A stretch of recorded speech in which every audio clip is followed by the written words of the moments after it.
Ya, sekali lagi saya membacakan dari Mazmur 103 ayat 7 dan 8. Tuhan telah memperkenalkan jalan-jalannya kepada Musa, perbuatan-perbuatannya kepada orang Israel.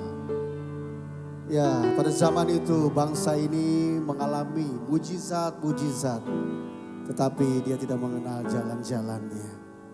Dan saya percaya pada saat ini bukan saja kita mengalami, Glow Season City bukan saja mengalami akan perbuatan-perbuatan Tuhan. Tetapi Glow Season City akan mengerti jalan-jalan Tuhan.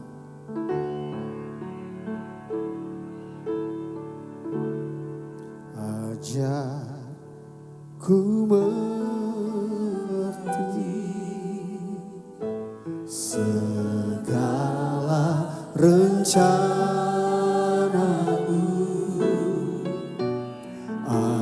ajarku berserah hanya padamu.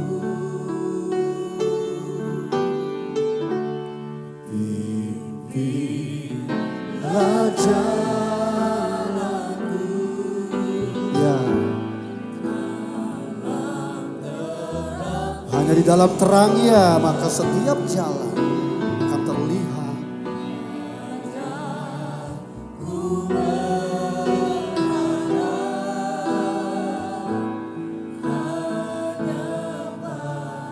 Bapakku aja.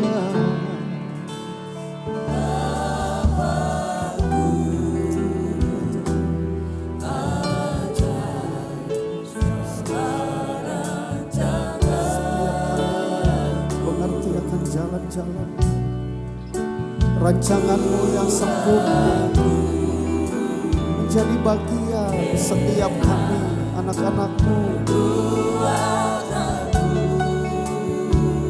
Engkau sanggup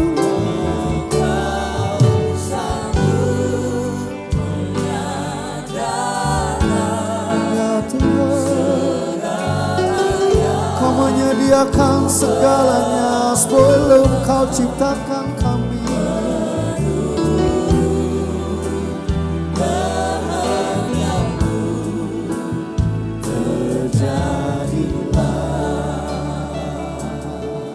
Mari sekali lagi. Ajarku mengerti segala rencanamu, menjadi bagian setiap kami siang ini Bapa.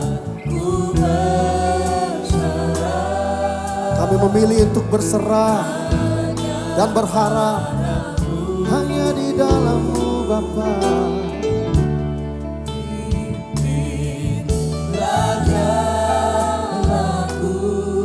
Dalam terang firman-Mu, ajarku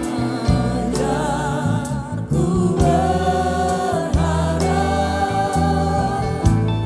Padamu. Mari saya jemput kita bangkit berdiri sama-sama nyatakan Bapakku ajar. Bapakku ajar segala rancangan-Mu, Tuhanku semua perbuatan dalam hidup setiap kami.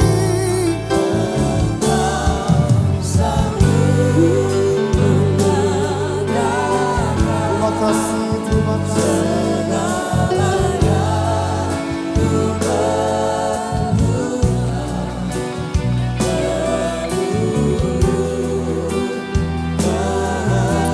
Mari sekali lagi nyatakan Bapakku ajaib segala rancangan-Mu.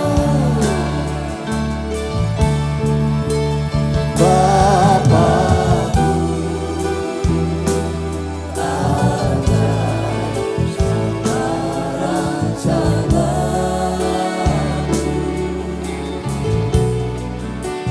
Tuhan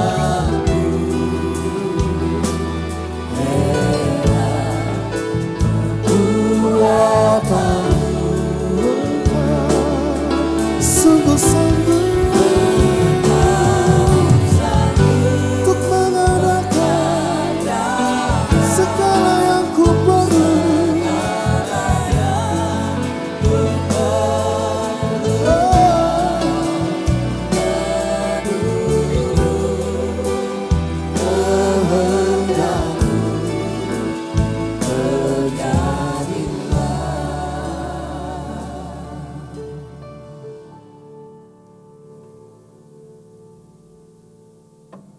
Genap siapkan hati kita untuk firman Tuhan pada siang ini. Kita masuk dalam doa. Bapa di sorga, terima kasih buat siang ini Tuhan. Kembali Tuhan memberikan satu waktu dan kesempatan buat kami semua untuk bisa datang dan kembali berbakti dalam rumah Tuhan. Kami bisa berjumpa dengan gembala, jemaat, teman-teman, saudara-saudara seiman untuk bisa saling menguatkan kembali satu dengan yang lain.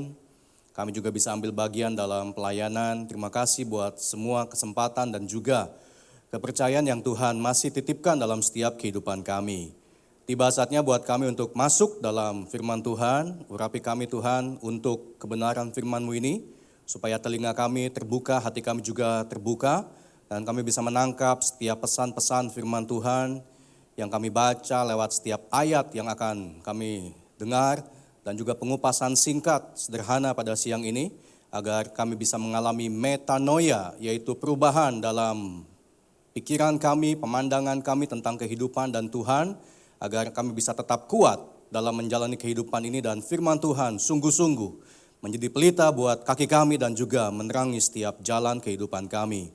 Pengkhotbah sejati adalah Roh Kudus, berbicara buat kami semua sesuai dengan kedatangan dan kebutuhan kami. Tuntunlah setiap langkah kami berjalan semakin menyenangkan hati Tuhan di sepanjang tahun ini, bahkan di sepanjang tahun-tahun kehidupan kami. Kami siap buat firman Tuhan di dalam nama Tuhan Yesus Kristus. Haleluya, amin. Puji Tuhan, haleluya. Silahkan duduk. Thank you buat teman-teman yang sudah melayani kita dengan semangat. Shalom semuanya. Terima kasih buat kesempatan yang gereja dan gembala sampaikan. Saya bisa kembali melayani firman Tuhan buat Anda semuanya ya. Sing nian kuai le, kung si fa cai buat semuanya ya. Tahun baru, harapan baru, sukacita baru, sehat selalu, lancar semuanya. Nian yoyi, ada kelimpahan, ada kelebihan. Ye yo ping an, ada juga damai sejahtera Tuhan di sepanjang tahun ini. Amin. Puji Tuhan ya. Siap buat firman Tuhan, saya akan share buat kita sekalian tentang abide in Him atau tinggal di dalam Tuhan ya. 2026, tahun yang baru juga Imlekan, kita mau melewati sepanjang tahun ini bersama-sama dengan Tuhan. Tinggal tetap di dalam Dia ya, abide in Him. Sebuah ayat pembuka kita akan cek dan kita akan baca sama-sama. Yohanes 15 ayat yang ke-5. Yohanes 15 ayat yang ke-5. Kita baca sama-sama. 2, 3. Barang siapa tinggal di dalam aku dan aku di dalam dia, ia berbuah banyak. Sebab di luar aku kamu tidak dapat berbuat apa-apa. Sebuah ayat yang udah sering kita baca. Saya akan coba jelaskan secara relevan dan sederhana buat kita semua. Bagaimana sih konkretnya ya tinggal di dalam Tuhan. Abide in Him. Tinggal dalam Dia, dalam Tuhan, dan Tuhan tinggal dalam aku. Supaya kita bisa berbuah banyak. Seperti apa aplikasi dalam setiap hidup kita. Ya, sebab firman Tuhan kalau kita nggak bisa aplikasikan nanti jadi mengawang-awang ya. Ya kemarin anak saya 8 tahun aja nanya yang aneh-aneh gitu ya. Dia bilang, "Papa, Tuhan di mana?" Ya, saya jawab aja singkat, di sorga. Sorga di mana? Bisa jawab di mana? Di hati. Tuhan di hati katanya. Iya. Mana? Kok nggak kelihatan? Ayo bisa jawab. Kok Tuhan bisa dengar doa kita katanya? Gimana cara dengarnya? Emang Tuhan punya kuping katanya. Dia tanya hal-hal yang praktis ya. Jadi memang firman Tuhan itu anak 8 tahun aja nanya yang praktis. Saya nggak bisa jawab dengan biblical, doctrinal, stoicism, segala macam. Dia butuh sesuatu yang praktis supaya dia bisa, oh Tuhan begitu, oh Tuhan begitu. Nah, firman Tuhan juga sama, mari kita coba masuk ke dalam yang relevan, bagaimana kita tinggal dalam Tuhan aplikasinya ya. Supaya waktu kita menjalani kehidupan kita, kita bisa sungguh-sungguh memilih untuk tetap berada dalam Dia, abide in Him. Nah, saya mulai dengan kisah 2 tuan dan 2 hamba. Alkitab menceritakan ada 2 tuan dan 2 hamba. Katakan 2 tuan dan 2 hamba ya. Ada 2 tuan dan 2 hamba. Ayatnya kita akan lihat di dalam Matius 6 ayat 24 dan 25. Baca lagi sama-sama. 2, 3. Tak seorang pun dapat mengabdi kepada 2 tuan. Karena jika demikian ia akan membenci yang seorang dan mengasihi yang lain, atau ia akan setia kepada yang seorang dan tidak mengindahkan yang lain. Kamu tidak dapat mengabdi kepada Allah dan kepada Mamon. Kata kamu ganti kata saya. 2, 3. Saya tidak dapat mengabdi kepada Allah dan kepada Mamon. Kata saya ganti nama kita masing-masing. Sebutkan. 2, 3. Fandi tidak dapat mengabdi kepada Allah dan kepada Mamon. Selanjutnya, karena itu aku berkata kepadamu apa? 2, 3, janganlah khawatir akan hidupmu, akan apa yang hendak kamu makan atau minum, dan janganlah khawatir pula akan tubuhmu, akan apa yang hendak kamu pakai. Bukankah hidup itu lebih penting daripada makanan, dan tubuh itu lebih penting daripada pakaian. Ada 2 tuan dari 2 ayat yang kita baca tadi, ada 2 tuan. Siapakah 2 tuan? Allah dan Mamon. Ada 2 hamba. Siapakah 2 hamba? Manusia dan dunia atau makan, minum, dan pakai. Jadi Bapak Ibu sekalian, firman Tuhan ingin menjelaskan kepada kita, kita ini manusia adalah hamba. Saya adalah hamba. Bapak Ibu semua, kita adalah hamba, tidak pernah diciptakan sebagai tuan. Kita ini cuma hamba yang diciptakan untuk mengabdi dan melekat. Entah kepada Allah atau kepada Mamon. Kita nggak bisa bilang, saya nggak melekat ke Allah, saya juga nggak melekat ke Mamon, saya independen, nggak melekat kemana-mana. Kalau orang ngomong begitu, saya yakin 1000% dia melekat ke Mamon, cuma nggak ngaku aja. Kita tuh bukan makhluk yang tidak bisa melekat. Tapi Adam dan Hawa berkuasalah, kata Tuhan Taman Eden. Berarti dia leader dong, berarti dia tuan dong. Memang dibilang, diperintahkan berkuasalah atas ikan di laut, burung di udara, hewan, ternak. Atas taman ini berkuasalah Adam dan Hawa. Yang kasih perintah siapa? Tuhan. Lebih tinggi yang kasih perintah atau yang terima perintah? Yang tinggi yang kasih perintah. Yang di bawah yang terima perintah. Sejak zaman Adam dan Hawa Taman Eden, manusia diciptakan sebagai hamba. Khususnya hambanya Allah. Jadi sekali lagi kita adalah hamba. Setinggi-tinggi jabatan kita, sepinter-pinter kita punya otak, sebanyak-banyak kita punya pengalaman hidup, tetap manusia harus punya hati hamba. Hamba siapa? Itu masalah yang lain. Nah, dari 2 ayat yang kita baca tadi, saya memberikan sebuah prinsip yang simple ya. Dari 2 tuan dan 2 hamba ada sebuah prinsip namanya mengendalikan dan mengandalkan. Prinsip apa? Mengendalikan dan, katakan sama-sama 2, 3. Mengendalikan, mengandalkan. Ada 4 entitas, Tuhan, manusia, Mamon, dan dunia ini, atau makan, minum, dan pakai. Saya akan jelaskan dengan simple ya. Mungkin saya mau minta tolong Bapak worship leader dengan singers yang bos-bos tadi, bapak-bapak tadi semua ya, berempat boleh maju ke depan. Ilustrasi ini ya, supaya Anda nangkep. Kemudian saya mau pinjam bangkunya, boleh ya, pinjam bangku ini, ada 2 bangku saya pinjam. Ya, satu lagi. Awas mic-nya. Kelihatan semua? Oke, satu lagi di sini bangkunya. Ini mic-nya, awas keinjak. Nah, bapak-bapak boleh berbaris di depan bangku. Ya, silakan Pak. Bapak sini Pak. Bapak sini, Bapak di tengah boleh? Sini. Bapak di sini. Bapak di ujung. Oke ya. Nah, udah cakap semua? Oke. Menghadap ke sebelah sana. Boleh lencang depan sedikit. Oke ya. Boleh pegang pundaknya teman-teman kita, dua tangan. Dipijit-pijit sebentar gitu ya. Habis melayani sama-sama ya, pegel. Nah, ada 4 entitas ya. Ada 4 entitas. Yang pertama adalah Tuhan. Yang kedua adalah manusia. Yang ketiga adalah mamon. Yang keempat adalah dunia atau makan, minum, dan pakai. Kenapa ada 2 bangku? Bangku yang tinggi, bangku Tuhan. Bangku yang pendek, bangku Tuhan yang kecil, namanya mamon. Makanya saya kasih 2 tahta, anggap itu bangku tahta. Ada tahtanya Tuhan, ada tahtanya mamon. Kalau mamon sebagai Tuhan, dia menciptakan sebuah kerajaan namanya kerajaan dunia. Kerajaan dunia ini isinya makan, minum, dan pakai. Kalau Allah yang menjadi Tuhan, terciptalah kerajaan Allah.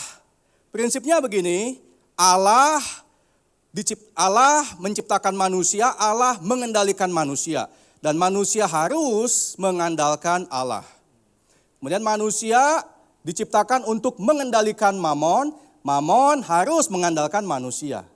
Kemudian mamon mengendalikan dunia atau makan dibagainya. Makan, minum, dan pakai. Nah, apapun yang ada dalam dunia itu butuh uang. Setuju apa enggak? Setuju enggak? Ini kok pendeta kok ngomongin duit sih? Saya ngomong realistis. Yang namanya kerajaan dunia, makan butuh uang, minum butuh uang, pakai butuh uang. Baju butuh uang beli, sepatu butuh uang beli, rumah butuh uang beli, mobil butuh uang beli, AC, bangku, lampu, alat musik, videotron, semua butuh uang. Betul apa enggak? Selama kita hidup dalam dunia, butuh makan, butuh minum, butuh pakai, itu butuh uang. Makanya di dunia ini, uang adalah tuan. Ada jemaat nggak butuh uang? Kasih saya butuh. Kita semua butuh uang. Dan firman Tuhan pun tidak menyangkal hal itu. Namanya mamon, mengendalikan dunia. Makan, minum, pakai butuh mamon. Mamon mengendalikan dunia, dunia mengandalkan mamon. Terciptalah kerajaan dunia, isinya makan, minum, dan pakai. Oke? Nah, mamon atau uang diciptakan sebenarnya untuk dikendalikan oleh manusia. Kenapa? Sebab uang tanpa manusia nggak jadi apa-apa. Nggak jadi apa-apa. Kalau ada uang 10 juta, saya taruh di meja putih depan ini ya. Itu kalau nggak ada tangan manusia ambil, itu uang 10 juta nggak jadi bapau, nggak jadi bapia, nggak jadi bacang, nggak jadi apa-apa. Uang hanyalah uang. Kalau nggak ada manusia, nggak ada nilainya. Kenapa rate bisa naik dan turun? Kenapa emas dan perak naik dan turun? Kenapa kehidupan bisa up and down, ekonomi up and down? Sebab ada manusia di dalamnya. Coba nggak ada manusia, itu uang segitu-segitu aja. Kursnya pun nggak akan berubah. Harga juga nggak ada naik, nggak ada turunnya. Jadi sebenarnya mamon ini harus dikendalikan oleh manusia. Dia itu mengandalkan manusia. Dan manusia diciptakan untuk mengendalikan mamon. Tapi ingat, mamon ini adalah tuan. Mamon adalah tuan. Manusia adalah hamba. Hamba nggak bisa mengendalikan tuan, nggak bisa. Manusia adalah hamba, mamon adalah tuan. Bagaimana supaya manusia yang adalah hamba bisa kendalikan mamon? Manusia butuh backup dari tuan yang lebih besar, yaitu Tuhan di atas segala Tuhan. Kalau ada manusia di backup sama Tuhan, Tuhan di atas segala Tuhan, maka manusia punya kuasa, kemampuan untuk mengendalikan, memanage mamon ini dan juga mengendalikan dia punya makan, minum, dan pakai. Nangkap Bapak Ibu sekalian? Jadi dari Matius 6 ayat 24 dan 25, ada Allah, Tuhan yang besar, ada mamon, Tuhan yang kecil. Ada manusia, ada dunia, makan, minum, dan pakai. Allah mengendalikan manusia, manusia mengandalkan Allah. Manusia mengendalikan mamon, mamon mengandalkan manusia. Dan mamon mengendalikan makan, minum, pakai harus mengandalkan uang atau mamon. Oke? Nah, ada sebuah ayat bilang, orang kaya sukar masuk dalam kerajaan Allah. Kenapa bisa begitu? Sebab ketika manusia punya mamon, dia merasa jadi raja dalam dunia. Saya bisa beli apa yang saya mau, makan apa yang saya suka, pakai semua yang saya inginkan.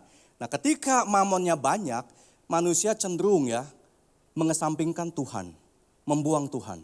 Saya nggak butuh Tuhan, saya punya uang. Tuhan saya mau cetung, katanya begitu. Tuhan saya dolar, Tuhan saya pound sterling. Saya nggak butuh Tuhan, uang saya banyak katanya. Nah, disingkirkanlah Tuhan dari hidup manusia, maka ada yang kosong. Ini tahtanya siapa? Tahtanya Tuhan. Apakah manusia bisa pindah ke sini? Nggak bisa. Ini bangkunya Tuhan. Maka yang bisa pindah ke tempat ini seolah-olah pindah ke situ adalah Tuan KW ini nih. Tuan KW pindah sini Pak. Nah, Tuan KW pindah ke sini. Ketika manusia nggak punya Tuhan dan uang jadi Tuhan dia, ini yang terjadi. Tuhan di atas segala Tuhan disingkirkan, Tuan KW jadi Tuhan dia. Dan dia akan ngomong, nggak butuh Tuhan, saya punya uang, sayalah Tuhan di dunia ini. Ada uangnya, ada makan, minum, dan pakainya. Enak nggak kelihatannya? Enak. Selama uang nggak ada masalah, enak. Selama uang nggak ada problem, enak. Tapi uang siapa yang nggak bikin masalah? Uang di mana yang nggak ada problem? Ketika uang ada di sini nggak ada masalah, semuanya juga lancar. Tapi Alkitab bilang uang itu punya sayap. Dia bisa pergi. Ketika uang nempel, semuanya enak. Tapi ketika uang tiba-tiba pergi, berapa banyak manusia kehilangan jati dirinya, stres dan frustasi. Ketika uang tinggalkan dia. Nggak kuat. Dia nggak kuat. Tempo hari saya pernah cerita ketika 10 Oktober Donald Trump mengumumkan tarif dagang import China naik 150%. Ya, dari Washington ke Beijing dia naikin. Itu dalam satu hari, 24 jam, pasar kripto longsor 300 triliun. Dan dalam satu hari, itu yang loss ya, yang margin call tuh. Sebab mereka pada pasang long, karena kripto udah 2 miliar 80 juta hari itu. Mereka pasang mau naik lagi 2 miliar lebih, mau 2,5 M dia pasang long. Tiba-tiba nge-shot, jatuh habis, 300 T. Hilang tuh. Maksudnya orang margin call semua. Dan pasar kripto dalam 24 jam longsor 3.200 triliun dalam satu malam. Sampai hari ini belum bangkit. Itu longsor 50% tuh. Sampai hari ini. Kemarin Donald Trump serang Iran. Ya teman-teman saya udah pada ngomong nih. Tunggu Senin Van, tunggu Senin katanya. Tunggu Senin. IHSG pasti jebol. Mau 2% lebih bisa-bisa katanya. Bisa ya bisa enggak. Tapi kalau udah serangan begitu orang udah pada was-was. Teman-teman saya yang di IHSG pada ngomong, wah Senin siap-siap ini. Yang all in kemarin, yang gak simpen cash, siap-siap Senin, longsor. Yang punya cash, ya tampung bawah katanya. Yang all in kemarin berharap naik sebab udah mau bagi dividen, perusahaan udah mau kasih laporan laba keuangan, big bang segala macam, udah pada was-was nih. Karena Donald Trump tiba-tiba serang Iran, gak ada hujan, gak ada badai, banyak peringatan tapi gak ada yang percaya. Tiba-tiba diserang betulan tuh. Orang udah pada takut. Anda tahu waktu kripto longsor, yang dicatat off the record 2.200 orang bunuh diri tuh.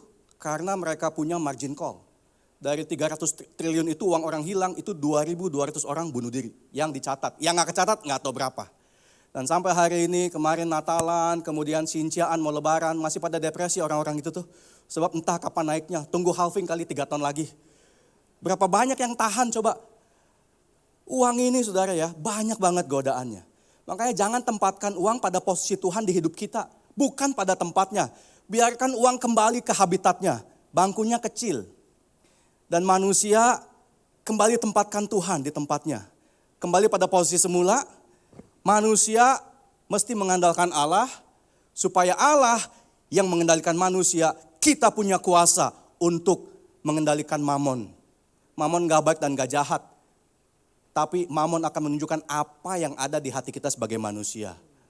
Ada amin? Thank you buat teman-teman kita sekalian. Saya kasih buku deh, nggak usah diangkat dulu bangkunya biar.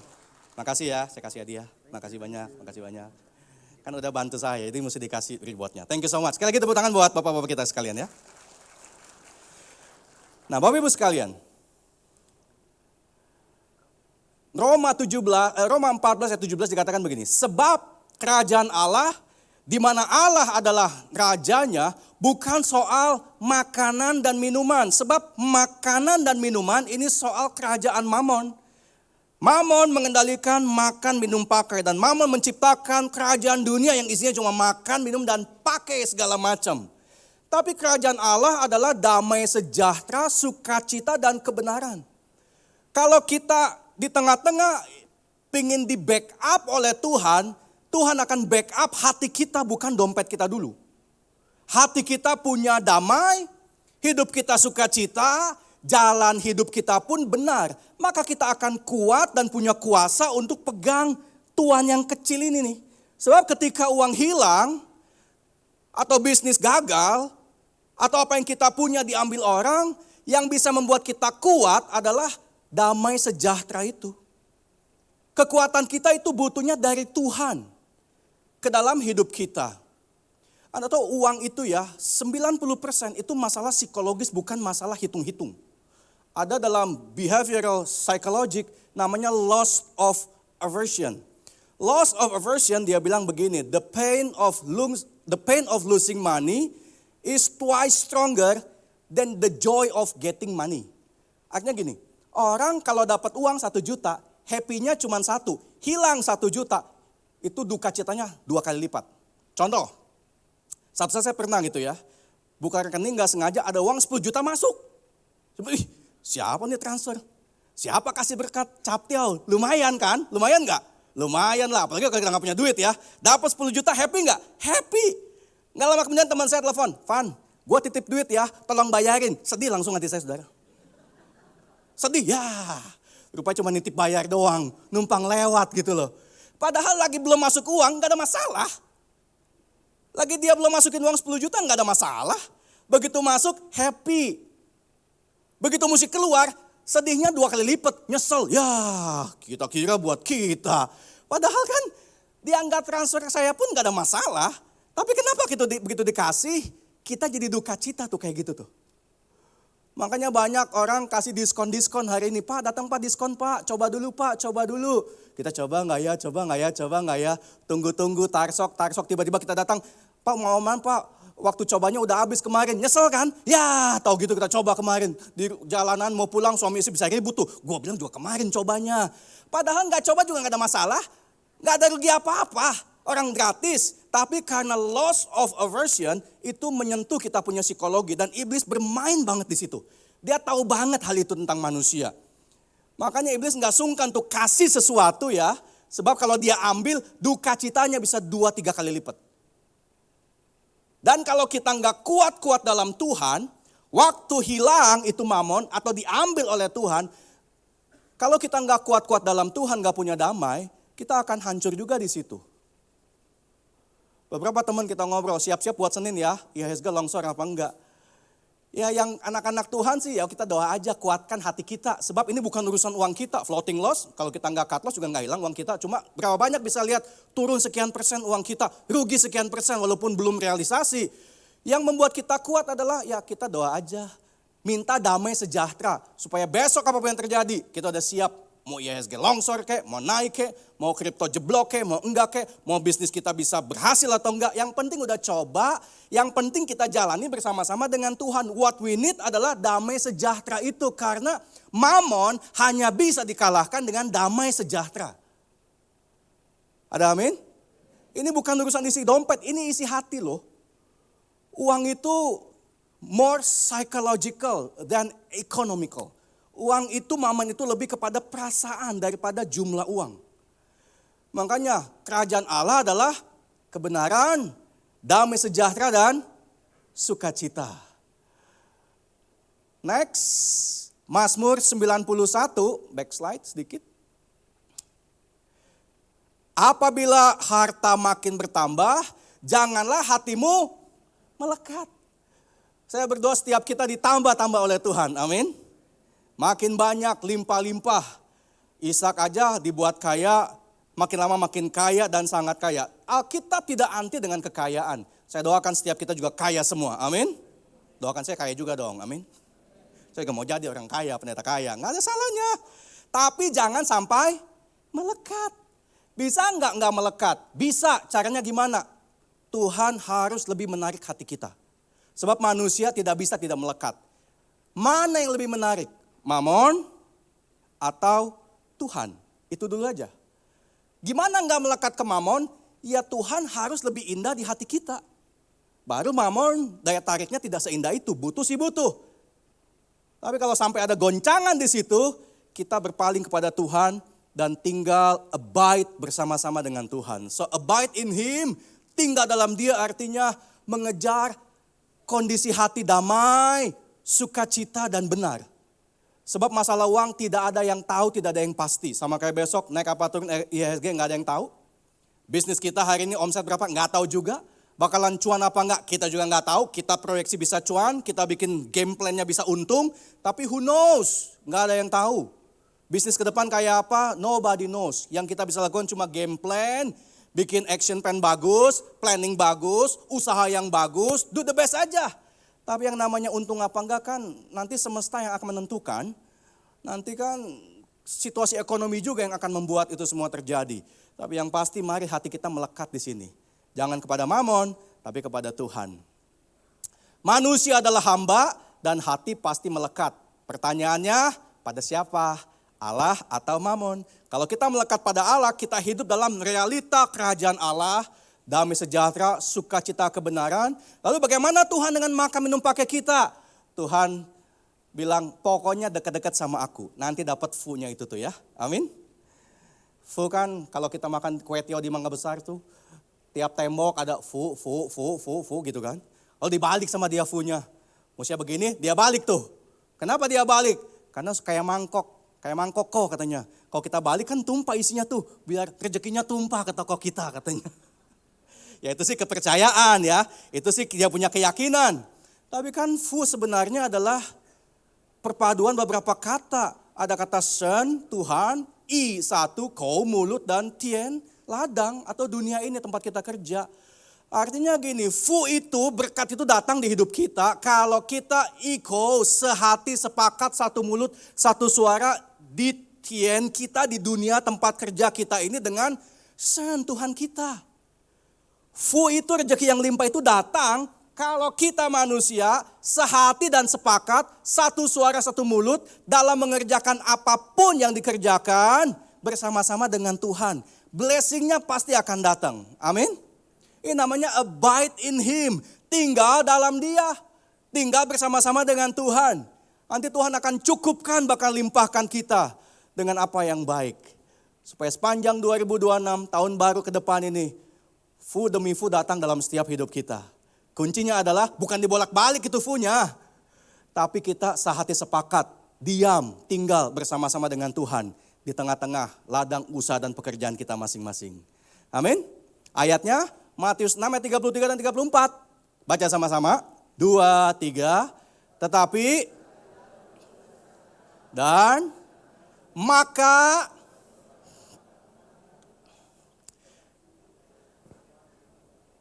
jadi berkat itu ya adalah sebuah akibat. Akibat kita memandang Tuhan, memunggungi dunia. Kalau kita mencari dahulu kerajaan Allah dan kebenarannya, kita tinggal bersama dengan Allah, abide in Him, ada peace, righteousness and joy, sukacita, damai sejahtera kebenaran, maka semuanya akan Tuhan tambahkan sesuai dengan kebutuhan kita. Yang kita makan, minum, pakai, mamon, makan, minum, pakai Tuhan akan tambahkan kalau kita melekat hatinya pada Tuhan. Amin. Jadi bicara melekat hati pada Tuhan adalah menghadapi gonjang-ganjing dunia. Kita mesti siap mental, siap spiritual, siap iman. Hati damai, sukacita, hidup dalam kebenaran. Apapun yang terjadi, Tuhan janji. Kalau kita butuh, Dia kasih. Kalau kita perlu, Tuhan tambahkan. Amin. Makanya jalani hidup, jangan kamu khawatir. Jangan kamu khawatir. Kekhawatiran adalah sebuah gejala, hati sudah melekat pada objek yang salah. Jadi ada bagusnya hati khawatir. Tuhan tuh mau ngasih tahu, Pandi, khawatir kan? Kalau kamu khawatir artinya sebagai manusia di antara dua tuan, hatimu mulai condong ke tempat yang lain nih. Mulai selingkuh sama dunia dan mamon. Makanya khawatir. Kekhawatiran tuh Tuhan mau kasih tahu kita, ayo balik lagi, cari Tuhan. Kekhawatiran tuh kayak orang sakit demam. Dalam bahasa saya, kekhawatiran itu sebuah gejala demam rohani. Ada virus mamon masuk, ada bakteri duniawi masuk ke hati kita. Makanya kita demam. Makanya kita meriang. Itu tuh suatu hal yang baik menurut saya. Kalau kita nggak tinggal demam tuh baik, ngasih tahu. Kalau kita demam, istirahat yang cukup, minum obat, jangan panas-panasan, jangan hujan-hujanan. Demam itu baik, ngasih tahu kita supaya nggak sakit lebih parah. Khawatir itu ada baiknya, ngasih tahu kita untuk, hey, posisimu salah Fandi, ayo kembali kepada Allah. Kalau dibiarin, demam jadi penyakit yang lebih berbahaya. Kalau khawatir kita biarin, nanti virus lain masuk, ketakutan, keraguan, kebimbangan, sakit hati, pahit hati, wah semuanya bisa masuk. Makanya ketika mulai hati khawatir, datang sama Tuhan. Cari Tuhan, berlutut di hadapan Tuhan. Minta damai sejahteramu Tuhan. Minta sukacitamu Tuhan. Aku mau tinggal tetap dalam Engkau senantiasa. Aku mau hidup di dalam dunia dengan iklim dan semangat kerajaan Allah. Damai, sejahtera, sukacita, dan hidup benar. Khawatir adalah sebuah tanda kita harus kembali kepada Allah. Percaya kepada Allah. Sebab itu adalah obat yang paling mujarab. Sama kita demam kan ke dokter. Kalau kita nggak demam, nggak ke dokter. Kalau kita sakit gigi, baru cari dokter gigi. Coba nggak sakit gigi, nggak cari kan. Makanya Tuhan kadang-kadang kasih tuh demam demi demam. Tuhan ingatkan kita, kembali ke jalan yang benar. Utamakan Tuhan, nomor satukan Tuhan. Cari Tuhan di atas segalanya, supaya hatimu, hatiku damai senantiasa. Jaga kesehatan hati kita, jaga prioritas hidup yang benar. Katakan sama-sama, jaga hati. Bilang kanan kirinya, jagalah hati. Jangan kita nodai, jangan kita kotori. Supaya hati ini ada damai, sukacita dan kebenaran. Dan kita bisa kendalikan mamon. Seberapa Tuhan kasih di hidup kita. Supaya cukup makan, cukup minum, cukup pakai. Dan hidup kita bisa berbuah-buah lebat. Amin. Tuhan Yesus memberkati kita semuanya. Puji nama Tuhan. Saya undang main musik kembali maju ke depan. Saya kembalikan.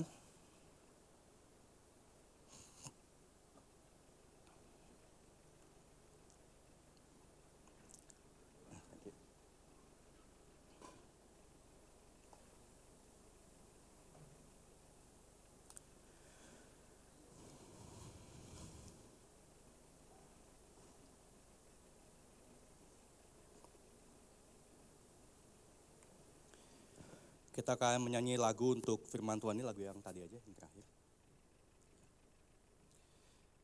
Kita berdiri sama-sama jemaat Tuhan. Kita mau siapkan segenap hati kita buat perjamuan kudus. Nanti saya kembalikan pada hamba-hamba Tuhan yang akan melayani. Dan kita mau cari Tuhan hari ini sebelum kita masuk di perjamuan kudus. Doa kita adalah Tuhan, bentuk dan benahi hati aku Tuhan. Supaya hati ini gak khawatir. Uang sedikit bisa khawatir, uang banyak bisa khawatir. Sebab kekhawatiran bukan bicara jumlah uangnya, tapi sikap hati kita. Kita mau tinggal dalam Tuhan, abide in Him. Hidup dalam rencana Tuhan senantiasa, berserah sepenuhnya kepada Tuhan.